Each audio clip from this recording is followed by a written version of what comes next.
Hello बच्चों, ये हमारा दूसरा सबक है जो हमारे सिलेबस में दिया गया है। और इसका नाम है लोकगीत। लोकगीत ऐसे गीत होते हैं जो आवाम में बहुत मकबूल होते हैं, और ये ज़्यादातर देहात और देहाती ज़िंदगी पर ही मुनहसर होते हैं। और देखिए इस सबक में क्या है, हम लोग पढ़ के देखते हैं। तो ये सबक, चलिए यहाँ से पढ़ते हैं। हाँ, एक बात और समझ लेने की ज़रूरी है। जो इसमें हरफ आए हुए हैं, अल्फाज आए हुए हैं, अगर कोई अल्फाज समझ में नहीं आ रहा है तो वो तलफ़ुज़ क्लियर हो जाएगा। बाकी आप लोग ज़्यादातर बच्चे पढ़ लेते हैं, और जो बच्चे नहीं पढ़ पा रहे हैं वो इस किताब खोल ले और उससे मिलाते चलें, क्योंकि हो सकता है आपके फ़ोन में अच्छी वीडियो ना जा पाए। ठीक है, तो यहाँ से पढ़ना शुरू करते हैं। लोकगीत उन गीतों को कहते हैं जो आवाम में बहुत मकबूल होते हैं। आवाम मतलब आम लोग में बहुत मकबूल होते हैं और जिन्हें अक्सर आवाम ही गाते हैं। ये गीत छिपी हुई किताबों में छपी हुई किताबों में कम मिलते हैं। ये गीत छपी हुई किताबों में नहीं मिलते। बहुत से लोकगीत ऐसे भी होते हैं जिनके बारे में हम ये बात नहीं जानते कि उनके खालिक कौन है। लोकगीत ज़्यादातर लोगों की ज़बान पर होते हैं और एक नस्ल से दूसरे नस्ल तक पहुंचते रहते हैं। लोकगीत आवामी जज्बात, उमंगों, तजुर्बात पर मबनी होते हैं, इसलिए वो किसी गिरोह या कौम की आवाज़ होते हैं। बाज़ औक़ात उन गीतों में आवामी ज़िंदगी की मंजर कशी इस तरह होती है कि हमारी नज़रों के सामने उनकी तस्वीर खच जाती है। ये इस पूरे पैराग्राफ में ये बताया गया है कि जो लोकगीत होते हैं वो आवाम में ज़्यादा मकबूल होते हैं और ये किसी किताब में नहीं छपते। ये आदमियों से आदमियों के बीच में, मतलब अपने कौम से अपने ही कौम के लोगों को से डाइवर्ट होते रहते हैं। ये कहीं छपते नहीं हैं और कहीं ऐसे आपको मिलेंगे नहीं। ये एक बेटे से बाप, बाप से बेटे में ऐसे पहुंचते रहते हैं। फिर देखिए अगले पैराग्राफ को पढ़ते हैं। लोकगीत ऐसे सुरीले और रसीले होते हैं कि पूरे बोल समझ में ना आए तब भी सुनने को जी चाहे। ये ऐसे सुरीले और रसीले होते हैं कि पूरा भी नहीं ना सुनाई दे तब भी सुनने का मन होता है। मिली जुली अनजानी कोशिशों से पैदा होने वाले इन गीतों में हर शख्स के लिए अपनायत और प्यार होता है, इसलिए ये गीत आसानी से याद हो जाते हैं। उनकी उनकी ज़ुबान और ख़याल दोनों सादा होते हैं। उन्हें गाने बजाने और उनसे लुत्फ़ लेने के लिए किसी बाकायदा इल्म की ज़रूरत नहीं होती। यही वजह है कि इनकी मौज़ूआत में आम ज़िंदगी की झलकियों की जगह खेत खलियान, बैल गाय, नदी नाले, पनघट, कुएं तालाब, मीलों ठेलों और पैदाइश से लेकर मौत तक हर किस्म का जिक्र मिलता है। उन्हें इन्हें गाने के लिए बहुत से साज़ों की ज़रूरत भी नहीं होती। बस एक सारंगी या बांसुरी बस एक सारंगी या बांसुरी, एकतारा, घड़ा, ढोल या एक ढोलक ही काफ़ी होता है। ये किसी भी साज़ पर गाए जा सकते हैं और बग़ैर साज़ के भी गाए जा सकते हैं। ठुमरी, दादरी, कजरी ये लोकगीत हैं। लोकगीत के अपने अंदाज़ है। बारहमासा भी इसकी मशहूर शक्ल है।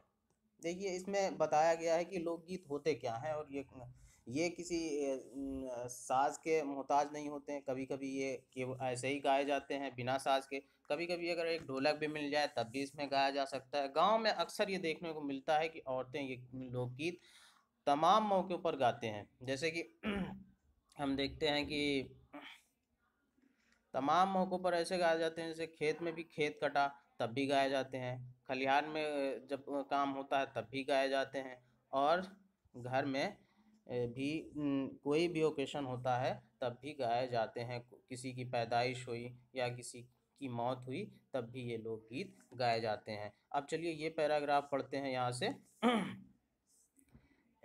जहाँ लोकगीत हैं वहाँ ज़िंदगी से प्यार है। जाड़ों की रुत में अलाव के आसपास बैठे हुए बचपन के साथी किसी जाने पहचाने गीत में सोए हुए सपने जगाते हैं।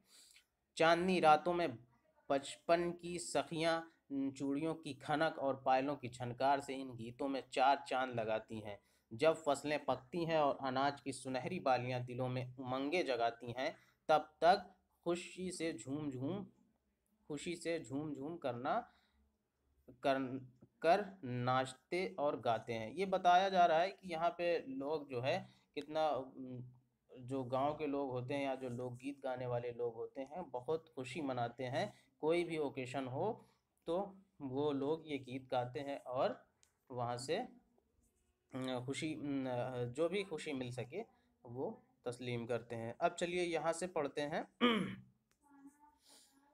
जब किसी लड़की की शादी होती है तो उसकी सहेलियां और दूसरी अजीज रिश्तेदार औरतें काहे को ब्याही विदेश या बाबुल मुआर नेहर नीहर छोड़ो ही जाए जैसे दर्द भरे गीत गाती हैं। इस तरह जब सावन आता है और किसी नवब्याहता लड़की को ससुराल में अपने माँ बाप भाई और हमजोलियों की याद सताती है तो वो बड़े दर्द भरे अंदाज में गुनगुनाती है। यहाँ पे बताया गया है कि ये और किन किन मौक़ों पे गाया, जैसे किसी लड़की की जब शादी होती है तो उस ओकेशन पे कौन सा गीत गाया जाता है, काहे को ब्याही विदेश, ये ऐसे करके और ये सब गीत गाए जाते हैं। और फिर जब शादी हो के जब लड़की अपने ससुराल चली जाती है तो वहाँ पे उसे जब कभी अपने मायके की याद आती है तो किस तरह के गीत गाए जाते हैं, ये बातें बताई गई हैं। और फिर आगे यहाँ से पढ़ते हैं। अम्मा मेरे बाव को भेजो भेजो जी कि सावन आया, इस तरह लड़कियों की शादी में भी गाने गाए जाते हैं। अब यहाँ से पढ़ते हैं। लोकगीतों में देहात और कस्बात की समाजी ज़िंदगी के सारे रंग साफ नज़र आते हैं। अगर शादी का घर हो तो घर की सजावट, दूल्हा दुल्हन, मेहमानों की सज धज, बारातियों की नाज नखरे, समधनों पर की जाने वाली चोटें और फब्तियाँ, सास नंदों की तकरार, देवर भाभी की छेड़छाड़, रत जगे सहरे, मन्नतें, रुखसती, झूमर, टीका, मेहंदी, उबटन, लाल बट्टे और हरियाली बन्नी का सारा लिबास और तमाम ज़ेवरात उनमें मौजूद हैं। बरसात का बयान हो तो बिजली, कोयल, मोर, कौवा, पपीहा, नदी, नाले, ताल, तलैया, बाग, बगीचे और झूले वगैरह सब शामिल हैं। और जानदारों का जिक्र हो तो गाय, भैंस, मुर्गी, घोड़ा, गधा, कुत्ता, बिल्ली, मक्खी, गर्ज, कोई गोशा ऐसा ना होगा जो लोक गीतों में ना आया हो। यहाँ पे देखिए ये बताया गया है कि लोकगीतों में देहात की जो ज़िंदगी होती है उसकी पूरी अक्कासी कर दी जाती है। वहाँ पे ऐसा कोई मरहला नहीं बचता जो शामिल न किया जाता हो। एक एक छोटी सी छोटी बातों को भी शामिल किया जाता है। चलिए अब यहाँ से पढ़ते हैं। इसमें देखिए क्या लिखा है, ये लास्ट पैरा है। लोकगीत यूं तो हर जबान में होते हैं, लेकिन शुमाली हिंदुस्तान की ब्रज भाषा, अवधी और भोजपुरी में जो गीत गाए जाते हैं आवाम में उनकी मकबूलियत बहुत है। उनमें ज़ुबान न जानने वालों के लिए भी गैर मामूली कशिश होती है। कश्मीरी, हरियाणवी, पंजाबी, बंगाली, मालवी और राजस्थानी लोकगीतों का बड़ा प्यारा अंदाज है। ख़ास तौर पर राजस्थानी लोकगीत तो अपने रक़्स और मौसीकी की वजह से ज़्यादा मकबूल हैं। कौन होगा जिसने राजस्थान का ये मशहूर लोकगीत पल्लू लटके गोरी को पल्लू लटके ना सुना हो। टेलीविज़न और फिल्मों ने भी लोकगीतों को बड़ा रवाज दिया है। उन लोकगीतों में हमारी तहजीब रची बसी है। यहाँ पे देखिए बताया गया है कि ये लोकगीत जो है हमारे उत्तर प्रदेश में शुमाली हिंदुस्तान में बताया गया है। ब्रज भाषा, अवधी भाषा, भोजपुरी में ज़्यादा मकबूल है और राजस्थान में भी ये बहुत ज़्यादा यहाँ मौसीकी यानी संगीत और नाच के साथ भी बहुत ज़्यादा मकबूल हुए हैं लोकगीत। ये एक लोकगीत का भी दिखाया गया है, पल्लू लटके गोरी को पल्लू लटके करके, ये एक लोकगीत है जो काफ़ी सुनने में आता है। अब चलिए इसका माने देख लेते हैं, इसमें जो मुश्किल अल्फाज आए हैं उसमें क्या क्या है। आवाम का मतलब होता है आम लोग, मबनी का मतलब मुनहसर की बुनियाद पर, जिस पे बुनियाद रखी गई हो। ठीक है। कोई बात अगर कही गई तो किस बिना पे कही गई है, ये उसका मतलब है। उस मुनहसर या की बुनियाद पर। औकात का मतलब वक्त की जमा, वक्त को जब कई वक्त हो जाएं तो वहाँ पे औकात लिखा जाएगा। ठीक है। जैसे सिंगुलर टाइम्स लिखेंगे, टाइम और टाइम्स, मैनी टाइम्स, तो वैसे औकात लिखा जाता है। ठीक है। और ये खालिक, नहीं सॉरी, खालिक पैदा करने वाला। खालिक का मतलब होता है जिसने पैदा किया है, खालिक का मतलब पैदा करने वाला। मंजर कशी, मंजर का ऐसा गाने से ऐसी तस्वीर खींच लेना कि सेम वैसे ही हूबहू नज़र आने लगे, उसे मंजर कशी कहते हैं। देखें, मंजर कशी लफ्ज़ों में मंजर की तस्वीर खींचना। ठीक है। पनघट, पानी का किनारा, मतलब कुएं का वो किनारा जहाँ से पानी भरा जाता है। सारंगी एक तरह का वो बजाने का वो है, एक तरह का साज है जिसमें कई तार होते हैं। सारंगी एक बाजा होता है जो बजाया जाता है। ठीक है। और एक तारा, ये भी एक तरह का साज है जिसमें एक तार होता है। ठुमरी, ये एक लोकगीत है। ठुमरी गीत की एक किस्म है जिसमें एक बोल तरह तरह से अदा किए जाते हैं, ये एक गीत है जो दादरा, ये भी एक लोकगीत है, गीत की एक किस्म है, इसमें मुख्तलिफ गीतों के बोल या अशआर जोड़ दिए गए हैं। कजरी, ये भी एक लोकगीत है, बरसात में गाए जाने वाले गीत की एक किस्म है। ठीक है। बारहमासा, ये एक किताब है, बारहमासा जो लोकगीत ही है। शायरी की एक किस्म, ऐसी नज्म जिसमें साल के 12 महीनों और मुख्तलिफ मौसमों का जिक्र किया जाए। ठीक है। ये 12 ये है जिसमें 12 महीनों का जिक्र किया गया हो। रुत का मतलब होता है मौसम, चार चांद लगाना का मतलब खूबसूरती बढ़ाना। ये तो मैंने लफ्ज़ समझा दिए जो इसमें किताब में दिए गए थे। इसके अलावा हो सकता है और भी लफ्ज़ हों जो न समझ में आ रहे हों, तो उनको आप लोग मैसेज कर देना, मैं बता दूंगा कि इसका माने क्या होगा। ठीक है। और फिर दूसरे सवाल में इसमें क्या, नीचे लिखे हुए अल्फाज को बुलंद आवाज़ में पढ़िए। जैसे पहले सबसे लिखा हुआ है मकबूल। ठीक है। फिर उसके बाद है नस्ल। ठीक। फिर उसके बाद लिखा है बाकायदा। फिर उसके बाद लिखा है किस्म। फिर उसके बाद लिखा हुआ है दर्द। फिर उसके बाद लिखा है मौसिकी। फिर उसके बाद लिखा हुआ है मुताबिक। फिर उसके बाद लिखा है वज़ाक़ता। इन सब अल्फाजों को ऐसे ही पढ़ना है, और ये लिखने में थोड़ा टफ है तो इनको कॉपी में भी उतार लेना है। फिर तीसरे सवाल में क्या लिखा हुआ है, गौर कीजिए। लोकगीत हमारे समाजी और तहजीब ज़िंदगी का हिस्सा हैं। हमें अपने लोकगीतों को महफूज रखना चाहिए। हमारे लोकगीतों को जमा करने का काम सबसे ज़्यादा मेहनत और तवज्जो के साथ देवबंद सत्यार्थी ने अंजाम दिया है। देवबंद सत्यार्थी ने इसको अंजाम दिया है। गांधी जी की तहरीक पर उन्होंने उसका बीड़ा उठाया था। ज़िंदगी का बहुत बड़ा हिस्सा उन्होंने लोकगीतों की तलाश में गुजारा। मुल्क के दूर दराज इलाकों में घूमते फिरते एक आम अंदाज के मुताबिक उन्होंने अपनी ज़िंदगी में तकरीबन 3 लाख लोकगीत जमा किए थे। उनकी मेहनत का बहुत कम हिस्सा छप कर सामने आया। देवबंद सत्यार्थी उर्दू के मशहूर अफसाना निगार थे। उनकी पैदाइश 28 मई 1908 को पंजाब के ज़िला सिंगरौर में हुई थी, और उनका इंतकाल 12 फरवरी 2003 को हुआ। ये देवबंद सत्यार्थी थे जिन्होंने लोकगीत को सब देहात से या जहाँ जहाँ भी लोकगीत गाए जाते थे उनको इकट्ठा किया, और उनको जमा कर किया, किसकी कहने पे, गांधी जी के कहने पे। और इनका ये लाहौर में, कहाँ, पंजाब में सिंगरौर में पैदा हुए थे, और इनका इंतकाल जो है 2003 में हुआ है। इनकी बहुत सी किताबें हिंदी, अंग्रेज़ी और पंजाबी में भी शाये हो चुकी हैं। वो हमारे लिए एक बहुत बड़ा ख़जाना छोड़ गए हैं। इनकी वज़ाक़ता साधुओं जैसी थी। लंबे बाल, बेतरतीबी से फैले हुए दाढ़ और लंबे कोड़े कोट उनकी पहचान थी। ये वज़ाक़ता का मतलब होता है दाढ़ी और बाल, ये इसका मतलब होता है वज़ाक़ता, ठीक है। और ये चौथा सवाल इसमें जो दिया गया है इसको देख लेते हैं।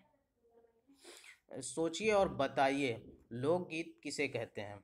लोकगीत, लोक का मतलब होता है लोग, गीत का मतलब गाना, लोगों का गाना, मतलब जो आवाम ज़िंदगी से जुड़ा हो और लोगों के बीच ही मकबूल हो, उसे लोकगीत कहते हैं। लोकगीतों के मौज़ूआत क्या क्या हैं, तो मैंने जैसे पढ़ाया लोकगीत के मौज़ूआत क्या क्या हैं, खेत खलिहान, शादी ब्याह, ये सारे इनके मौज़ूआत हैं और बहुत से हैं, जिसको अगर मैं सबको बताऊंगा तो बहुत टाइम लगेगा और वीडियो बहुत बड़ा हो जाएगा। फिर देखते हैं ये क्या, लोकगीत में देहात और कस्बात की ज़िंदगी से ताल्लुक़ रखने वाली किन बातों को पेश किया गया है। तो ये सारी बातें मैंने बता ही दी हैं, किन किन बातों को बताया गया है कि ऐसे क्या क्या होता था। सारी बातों, ज़िंदगी के हर मरहले पर बात की जाती है लोकगीतों में, ठीक है। खाली जगहों को मुनासिब अल्फाज से भरिए, जैसे अलाव प्यार खनक गीत बचपन जगाती जगाते, ये अल्फाज हैं और इनको हमको भरने हैं खाली जगहों में, ठीक है। तो यहाँ लिखा है जहाँ हैं वहाँ ज़िंदगी से, जहाँ लोकगीत हैं, इसमें सबसे पहले वाले हम लिखेंगे लोकगीत। लोकगीत,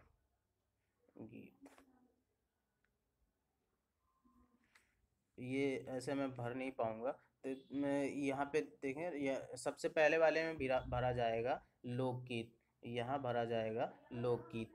जहाँ लोकगीत है वहाँ ज़िंदगी से, फिर आगे भरेंगे प्यार है, ये वाला प्यार है। जाड़ों की रुत में जगाते के आसपास,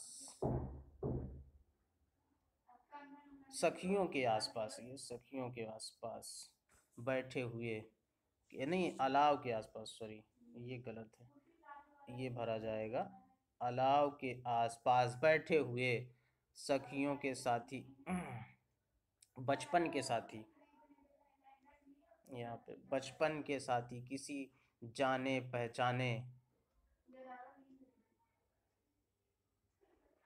ये आप पूरा लेसन उसमें किताब में देखोगे तो आसानी से भर जाएगा, ठीक है। अब इसको मैं एक एक किताब, वो उसमें किताब में मुझे देखना पड़ेगा, फिर से वो करूँगा तो वीडियो बहुत लंबा हो जाएगा। आगे देखते हैं, नीचे दिए हुए लफ्ज़ों को जुमलों में इस्तेमाल कीजिए। मंजरकशी, कोशिश, चार चांद लगाना, खुशी से झूमना, सजावट। अब हमको जुमलों में कैसे इस्तेमाल करना है, जैसे हम हिंदी में कहते हैं एक वाक्य बनाना है, ठीक है। तो मंजरकशी का मतलब होता है किसी भी मंजर का इतना अच्छा बयान करना कि वो हमारे आंखों के सामने आ जाए, वो होता है मंजरकशी, ठीक है। तो जैसे हम इसका पहले वाले का हम इस्तेमाल करके बता दे रहे हैं, इसका मतलब होगा कल शाहिद ने ऐसा बयान किया कि मंजर सामने आ गया, पूरी मंजर कशी हो गई। कल शाहिद ने अपने घर का माहौल ऐसे बयान किया कि मंजर कशी हो गई, ये पहला हो गया। और फिर हम दूसरा देखते हैं कोशिश। अगर हम कोशिश करेंगे तो इम्तिहान में ज़रूर पास हो जाएंगे। चार चांद लगाना, तो इसका हम ऐसे करेंगे, अगर हम मेहनत से पढ़ेंगे तो हमारी ज़िंदगी में चार चांद लग जाएंगे। खुशी से झूमना, रिज़ल्ट शाहिद नंबर 1 क्लास में नंबर 1 आने पे खुशी से झूम गया। सजावट, हम लोग अब दिवाली पे अपने घर की सजावट करेंगे। ये ऐसे करके हम ये अल्फाज बना सकते हैं। और फिर उसके बाद देखते हैं सातवां सवाल। इस सबक में जज्बात कस्बात लफ्ज़ आए हैं, ये जज्बा और कस्बा के जमा हैं। आप नीचे लिखे हुए अल्फाज के वाहिद बनाइए। जैसे जज्बा या कस्बा जो लिखा हुआ है, ये वाहिद यानी सिंगुलर नंबर में लिखा हुआ है, और जब जज्बात लिखते हैं तो ये प्लूरल नंबर में हो जाता है, यानी जमा में लिख जाता है। वाहिद और जमा ये दोनों अच्छे से समझ लीजिए, अक्सर एग्ज़ाम में आते हैं, इनको आना ही आना है। वाहिद और जमा, वाहिद का मतलब सिंगुलर, और जमा का मतलब प्लूरल। तो यहाँ लिखा है ख्यालात, सबसे पहला लफ्ज़ लिखा हुआ है ख्यालात, इसका होगा ख्याल, ऐसे ख्याल, ठीक है। और फिर उसके बाद लिखा हुआ है खतरात, तो उसका हो जाएगा खतरा, ठीक है। फिर उसके बाद है सवालात, सवाल, ऐसे करके हम देखेंगे। फिर होगा जवाबात, जवाब, ये हमारे। फिर मकामात, तो मकाम, इमारात का अमारात का इमारत, ठीक है, इमारात का, सॉरी, इमारत, ऐसे करके लिख देंगे, ठीक है। उसके बाद 16वें नंबर पे हम वो सॉरी 8वें नंबर पे देखते हैं, नीचे लिखी हुई है लफ्ज़ के जोड़े मिलाइए, ठीक है। अब इसमें है क्या, पहले हमको समझ लें। जैसे क्या किया गया है, यहाँ ताल को तलैया लिख गया है, एक यहाँ मिला के दिखाया गया है, ताल को हमने तलैया से मिला रखा है, इन्होंने पहले से मिला रखा है, ठीक है। तो हम देखें रत, रत का क्या किससे मिलाएंगे, रत, पहले बगीचा है, फिर झाड़ है, फिर थज है, फिर जगह है, फिर नखरे है, फिर रत जगे, रत को हम जगह से मिलाएंगे क्योंकि इसमें अल्फाज एक आया था रत जगे, ठीक है। फिर उसके बाद दूसरा है बाग, बाग को हम बगीचा से मिलाएंगे, ठीक। और हम फिर इसके बाद छेड़, छेड़ को हम छेड़छाड़ से मिलाएंगे क्योंकि ऐसे इसमें किताब में आया था, ये सबक में आया है, इसीलिए ये ऐसे मिलाया गया, इसमें कोई ख़ास नियम नहीं लगाया गया है। सज, सज धज, ये ये इसमें सबक में आया है, इसलिए ऐसे मिलाना है। नाज, नखरे, ठीक है, ऐसे इसको मिलाना है, ये काम हो गया ख़त्म। फिर नौवां देखते हैं अमली काम, आपके घर में या पड़ोस में किसी शादी हो तो शादी में गाए जाने वाले गीतों को रिकॉर्ड कीजिए और उन्हें याद कीजिए, ठीक है। ये तो खैर काम हो गया। और रोज़ाना आप लोगों को एक पेज की कम से कम नकल लिखनी है, और ये जो मैंने जो जो भी चीज़ें बताई हैं इस सबको लिखना है, आपको लिख के और फ़ोटो खींच के उसे भेज देना है।